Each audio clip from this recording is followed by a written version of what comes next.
Okay, so the thing I want to talk about is basically like even with the advent of like very good AI tools today, like the principles of good design hasn't really changed. I've been building on the web for a while now, and I've built some pretty memorable and viral experiences. So today, I'm just going to be sharing with you like what are the thought process and techniques that we use to build all of these experiences. The first question is, I will give you a couple seconds to think about this, is what is design for you? Everyone here will have a different answer to this, and that's perfectly fine. Like design is a very human thing. There's no strict definition of this.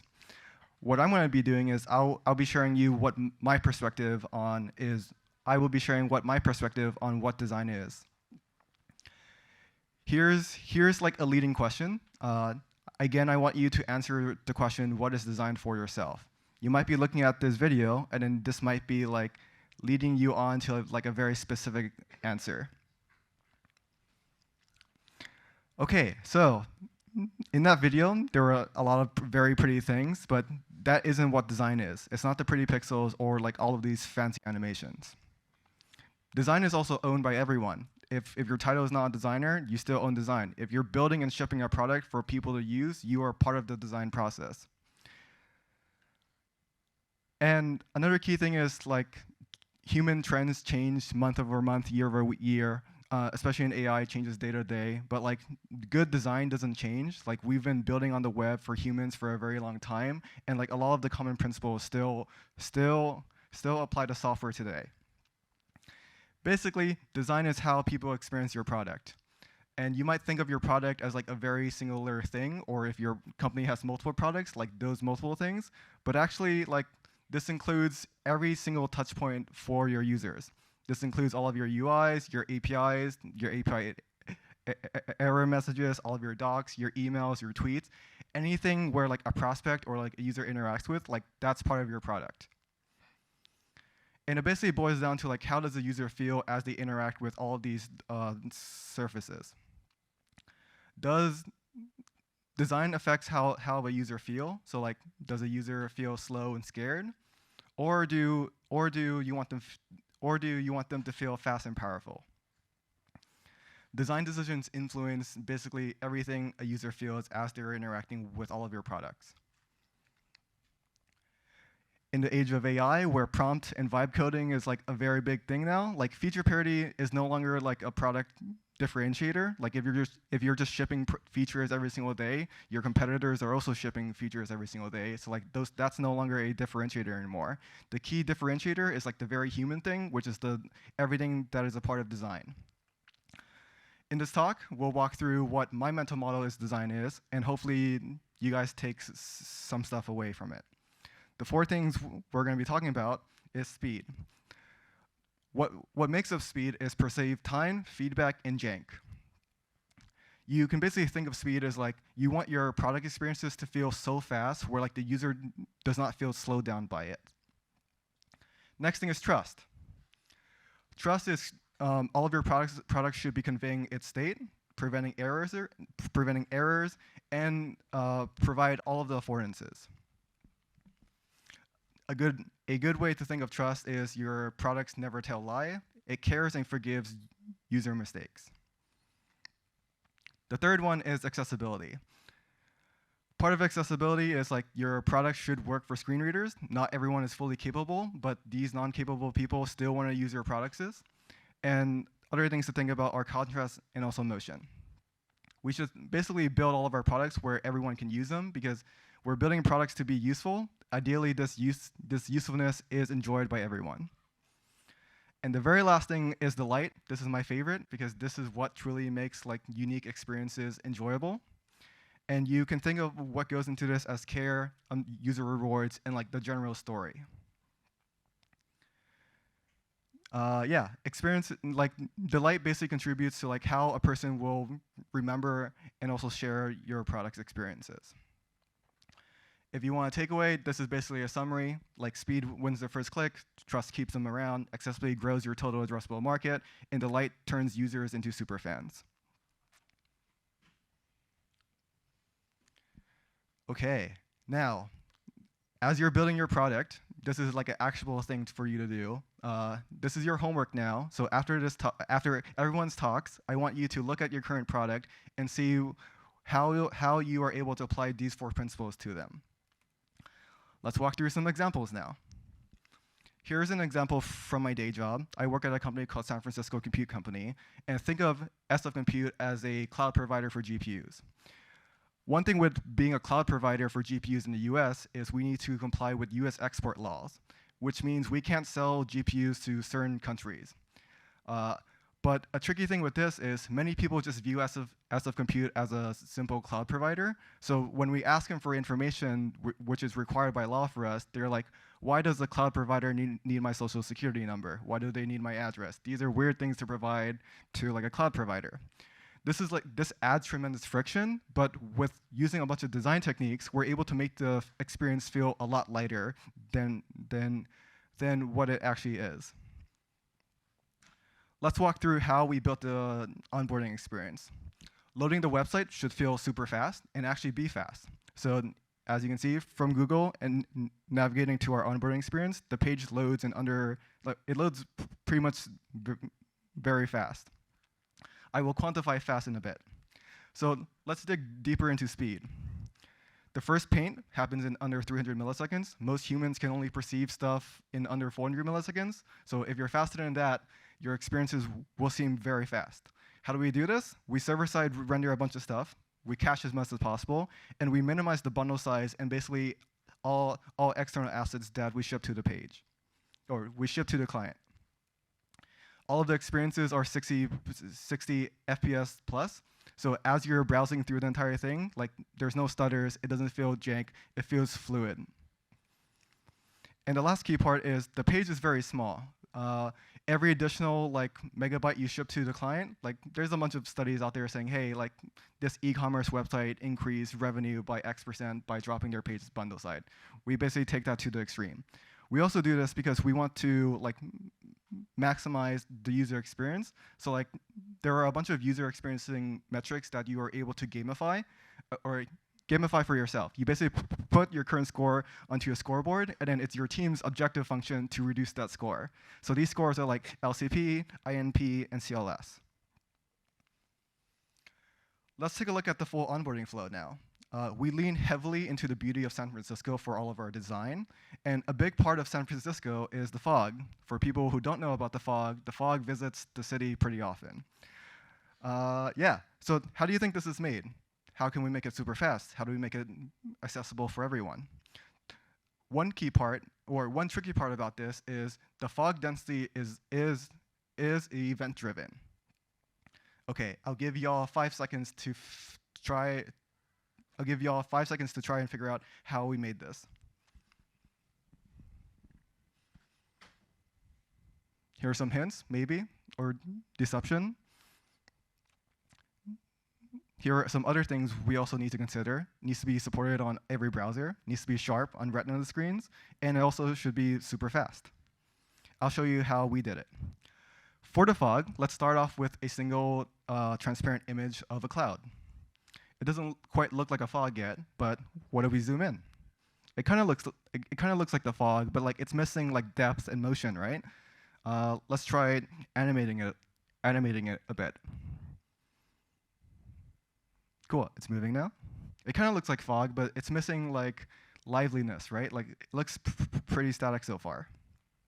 Let's duplicate the image a couple times. Let's offset all of the transforms. Let's change the opacity of a bunch of them, and let's make the speed variable for all of them.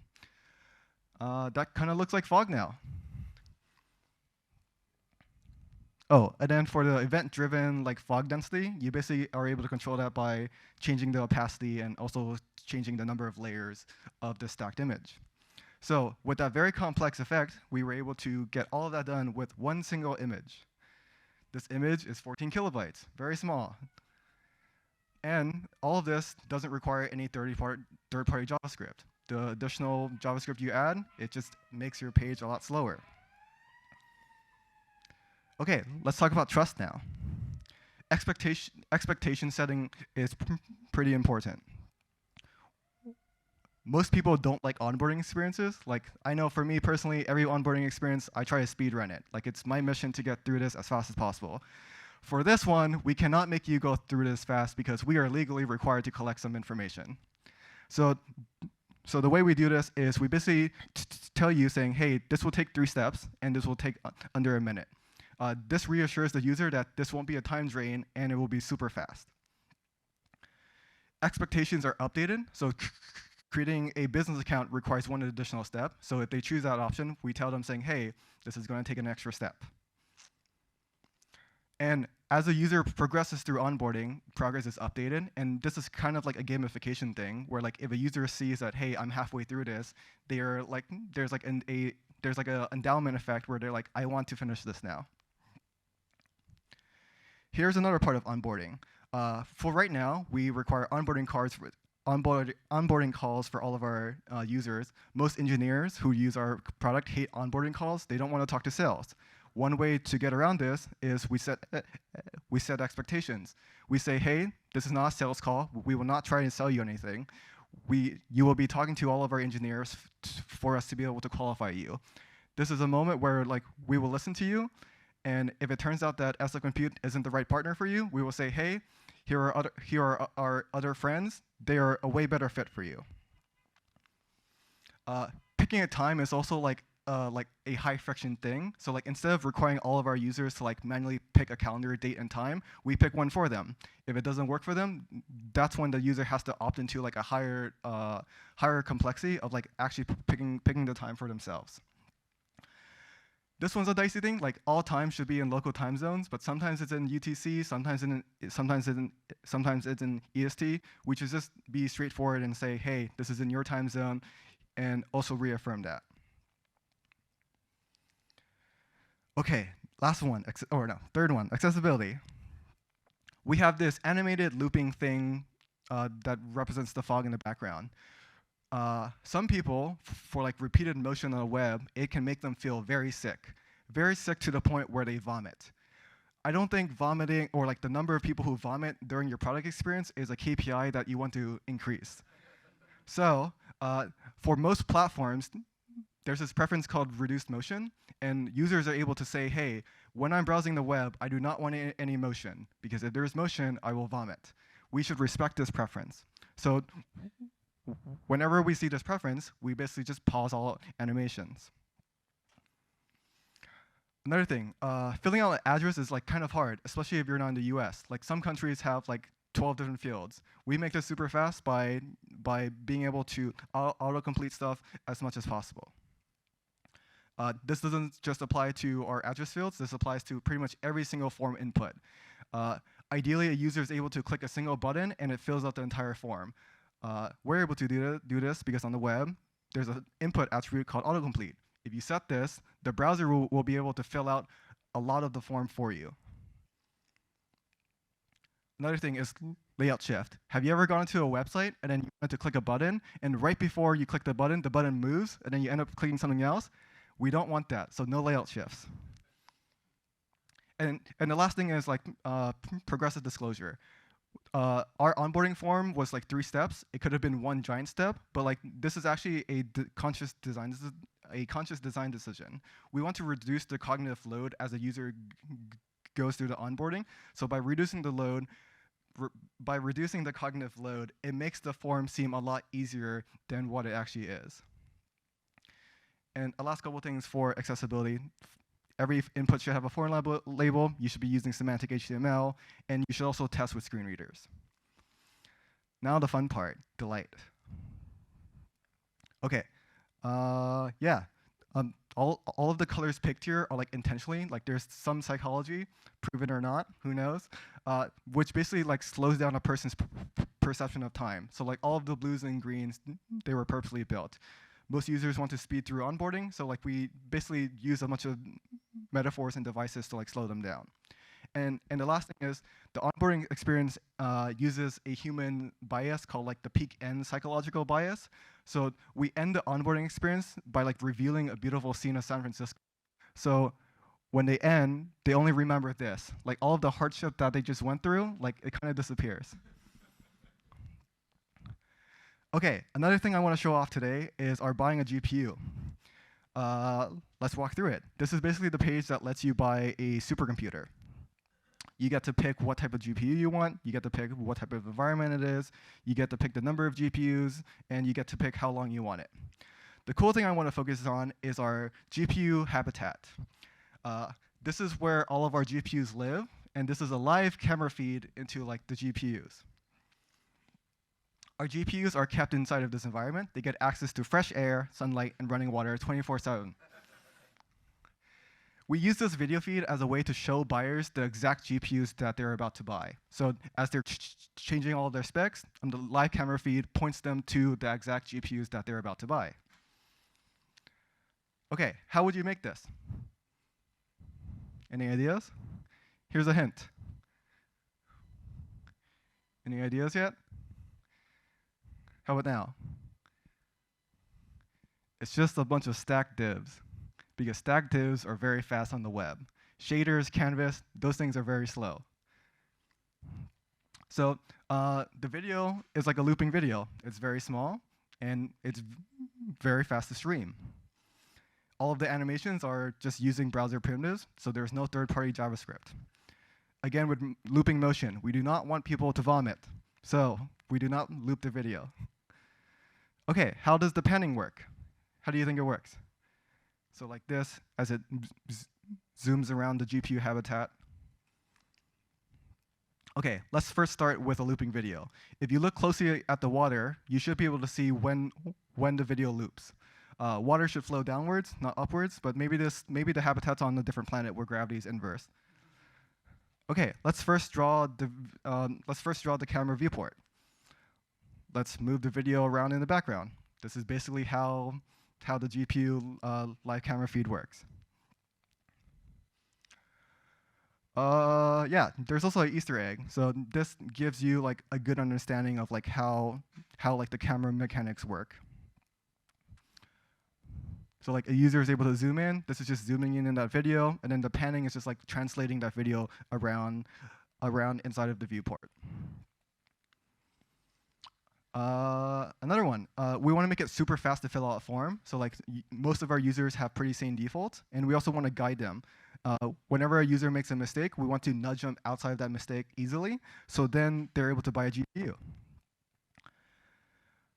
Another one, some buyers of GPUs, they think in different units. We don't think it's a good idea to like force them to convert their units. Some people think in days, some people think in hours, some people think in weeks. We should be able to allow anyone to be able to buy this without having to do like a bunch of mental calculations inside of their head. Does anyone know what this is? We have loading states. Ideally, we have 0 loading states, but for some parts of our application, we are required to have loading states. This is a loading state for like a GPU to tensor core. So like for people who are buying like GPUs, they probably know what this is, and when they see it, they're like, that's cool.